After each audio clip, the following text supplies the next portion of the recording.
E vamos lá dando, né, seguimento. Eu decidi dividir em duas partes para ficar melhor o vídeo. Nós estamos trazendo aqui as cosmovisões que estão por detrás da epistemologia. E aí, o David Noble vai deixar a segunda, que é o realismo crítico, né, para ser analisada por terceira, obviamente, porque é a posição mais plausível e segura, tá, para uma construção aí do pensar. E o que é o realismo crítico? Né? É a compreensão que existe um mundo objetivo e real e a possibilidade de um conhecimento confiável dele. Isso aqui é praticamente igual ao realismo ingênuo. Mas, aqui tem a diferença. Reconhecendo o preconceito que inevitavelmente acompanha o saber humano, requerendo assim uma crítica contínua em torno dos fundamentos que apoiam as perspectivas de alguém. Então ele não é ingênuo, ele acredita na realidade, mas não de forma tão, né, ingênua assim. Ele pode ser resumido em quatro proposições básicas. Existe uma realidade objetiva independente, igual ao realismo. O caráter dessa realidade é fixo, independente de qualquer observador, também igual ao primeiro. Os conhecedores humanos têm capacidades cognitivas confiáveis para aprender essa realidade fixa, também igual. Agora, o que muda? Mas a influência de preconceitos pessoais e tradições de cosmovisão condiciona ou relativiza o processo do saber. Né?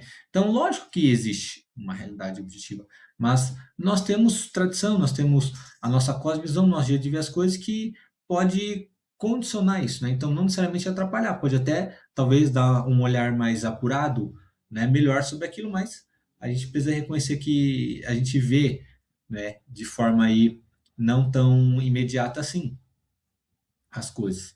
E a verdade e o conhecimento sobre o mundo, portanto, são parcialmente descobertos e certos, e parcialmente inventados e relativos. Então, aqui na parcial, a gente percebe que tem sim coisas que são descobertas, que aquilo ali é, né? Não tem o que se dizer sobre aquilo, aquele conhecimento é seguro, real, e obviamente tem conhecimentos que nós inventamos em parte, ou nós, como eu dei o exemplo, nós fazemos um consenso sobre aquilo. Ah, tem aqui uma definição muito bacana do N.T. Wright, né, que ele vai dizer o seguinte: esse realismo crítico, né, é uma maneira de descrever o processo de saber, que reconhece a realidade da coisa conhecida como algo diferente do conhecedor.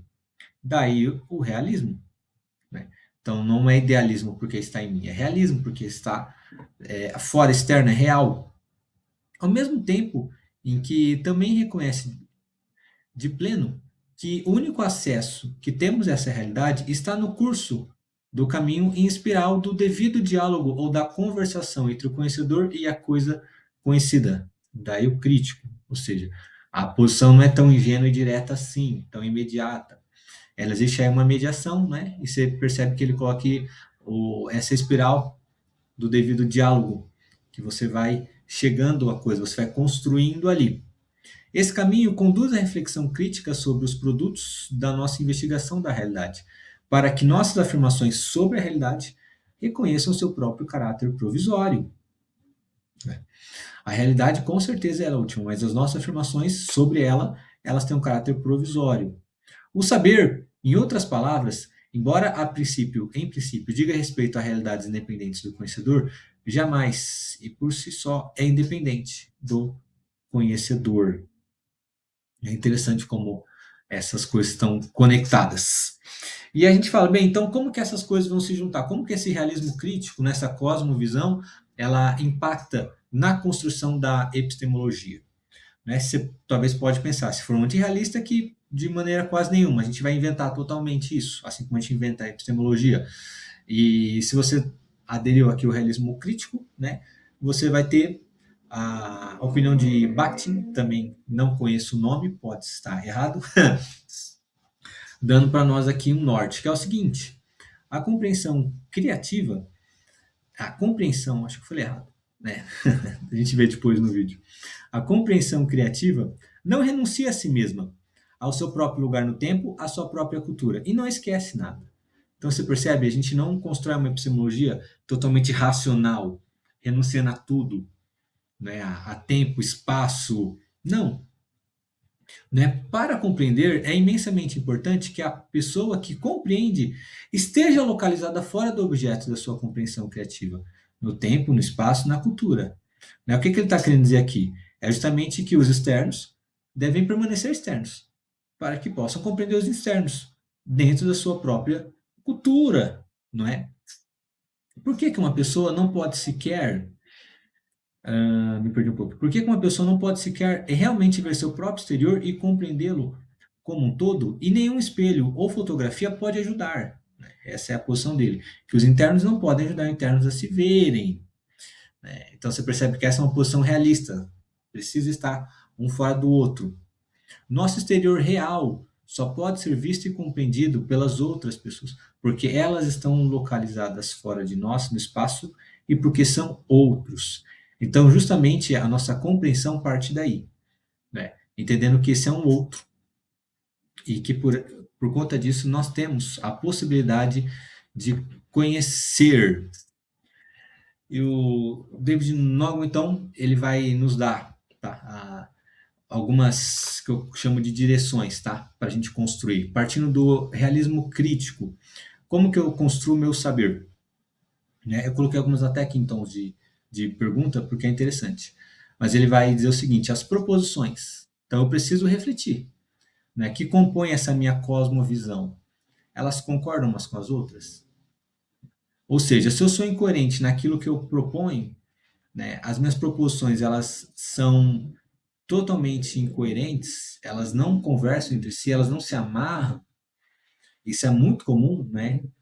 Vista como a gente já deu a definição que muitas vezes está tão enraizado que nós não percebemos, eu não vou ter um conhecimento seguro.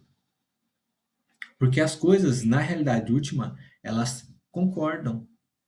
Elas são todas criadas, elas fazem parte de uma ordem maior, que é o cosmo criado por Deus. Elas são racionalmente coerentes e não contraditórias? Isso também é uma questão importante.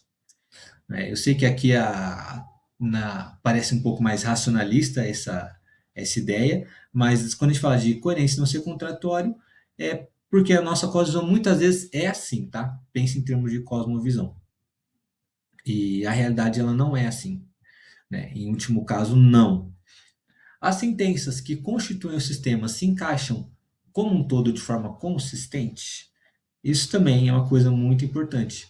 Né? As nossas sentenças né, as nossas premissas, muitas vezes, de cosmovisão, a gente coloca uma em cima da outra, como se fosse uma grande parede, mas nada se encaixa, nada dá liga ali, não cola, não tem uma massa para ficar uma parede segura. Se empurrar, cai. Não tem consistência, não. Elas têm que ser, vamos pensar, talvez assim, como se fossem bloquinhos de Lego que se encaixa perfeitamente, né? Não tão perfeitamente, mas que se encaixa de forma consistente. Percebe quando eu digo perfeitamente é porque eu sou crítico, não sou tão ingênuo. É capaz de oferecer explicações ou interpretações coerentes da totalidade das coisas? Isso é importante. Isso aqui é um teste muito importante para a cosmovisão, porque nós muitas vezes aprendemos a realidade, nós construímos o nosso saber, mas com base em explicações ou interpretações que são incoerentes. Né? Não é um melhor dos exemplos, mas é o que me vem à mente agora, é, por exemplo, a questão da Terra plana. A interpretação dela é incoerente e as explicações sobre a totalidade das coisas são incoerentes. Então, quem parte dessa cosmovisão, ela não constrói uma epistemologia segura. Ela não consegue construir, descobrir as leis da física e tudo que depende disso. A nossa cosmovisão, ela cobre e explica adequadamente todos os dados, isso é importante. Porque a nossa tendência em cosmovisão é muitas vezes de ser ingênuo, né? Essa é a verdade. Ou, por outro lado, de muitas vezes a gente ser menos realista, de simplesmente ignorar, de achar que só vale, só considerar aquilo que eu vejo, aquilo que eu chamo a minha realidade. Aquilo que eu não chamo a minha realidade não é nada. Mas não existe isso. A cosmovisão que lida de forma correta com a realidade, ela tem que cobrir, né, e explicar, a gente vê adequadamente, não é exaustivamente, e não é assertivamente, de forma útil, mas é de forma adequada, os dados que a gente tem ali diante de nós. Né? E essa que eu gostei muito, o David Nagel ele vai dizer que essa cosmovisão que constrói uma epistemologia para a vida, ela vai ter o teste existencial. Né? O que é o teste existencial? É justamente a questão de colocar isso na prática da nossa vida, né? Não é ser pragmático, mas é de colocar a prova, a prova viva, né? Ela funciona? Ela pode ser vivida? Ela tem valor real, valor para a vida, não valor só teórico, né? Não é só um discurso, né? Não é só uma cosmovisão ideal que constrói uma epistemologia de um mundo paralelo, né?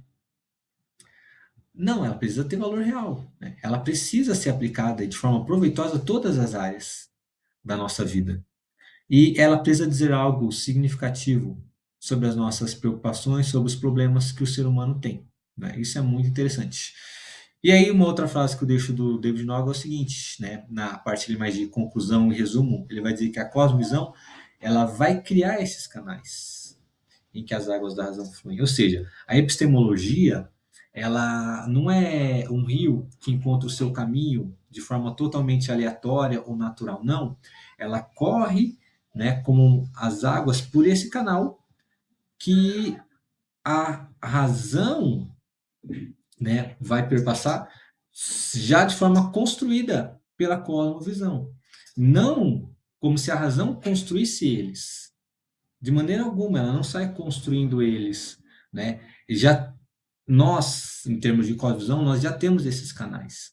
E é por isso que é importante a gente refletir sobre cosmovisão. É por isso que é muito importante a gente ver como essa relação lida entre essas coisas. Porque a razão flui, né, na direção da nossa cosmovisão. Né? E a cosmovisão também estabelece os horizontes da perspectiva e da hermenêutica do intérprete. Isso é uma coisa muito importante também, né? A nossa interpretação das coisas parte da nossa cosmovisão, parte da nossa visão da vida, da nossa visão do mundo, da nossa visão de como as coisas são, deveriam ser, ou como nós achamos que elas, né, devem estar acontecendo. Sendo assim, né, ela é o sistema de crenças que estrutura toda a construção epistemológica.